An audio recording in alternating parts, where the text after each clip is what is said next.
అసలు మన త్రిపులకి just miss అయింది ఆస్కార్ అవార్డు. ఈ మూవీ మాత్రం పక్కొచ్చేలా ఉంది.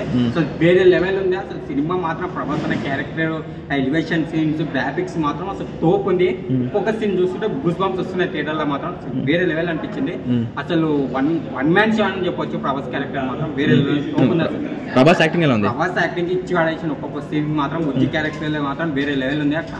వాళ్ళ బాండింగ్ మాత్రం అసలు అనిపిస్తుంది సినిమాలో చూస్తుంటే వేరే లెవెల్. అమితాబ్ బచ్చన్ ఎలా అనిపించింది? అమితాబ్ బచ్చన్ కూడా వేరే. అసలు అమితాబ్ బచ్చన్ ప్రభాస్ వచ్చే ఒక ఫైట్ సీన్ ఉంటుంది ఇంటర్ దగ్గర, వేరే లెవెల్ అసలు తోపు అనిపించింది. గ్రాఫిక్స్ ఎలా ఉన్నాయి? గ్రాఫిక్స్ మాత్రం ఎఫెక్ట్స్ వేరే లెవెల్ అసలు పేరు పెట్టదు అన్న. ఇంకా అది కూడా తిరిగే విధంగా ఉంది. మూవీ చూస్తుంటే మాత్రం మనం మరో ప్రపంచంలో ఉన్నట్టు అనిపిస్తుంది.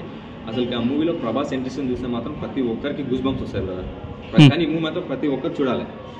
గ్రాఫిక్స్ ఎలా అనిపించాయి మూవీలో? గ్రాఫిక్స్ మాత్రం నెక్స్ట్ లెవెల్. నేను ఇంతవరకు ఇలాంటి గ్రాఫిక్స్ ఏ సినిమాలో చూడలేదు. ఆదిపురుష్ లో చూసినా కానీ ఆదిపురుష్ కన్నా మించి ఇందులో గ్రాఫిక్స్ ఉన్నాయి బ్రదర్. అవతార్ మించి ఉందా? అవతార్ దీని కింద ఎలాంటి పని చేయదు. ఎందుకంటే అవతార్ దానికి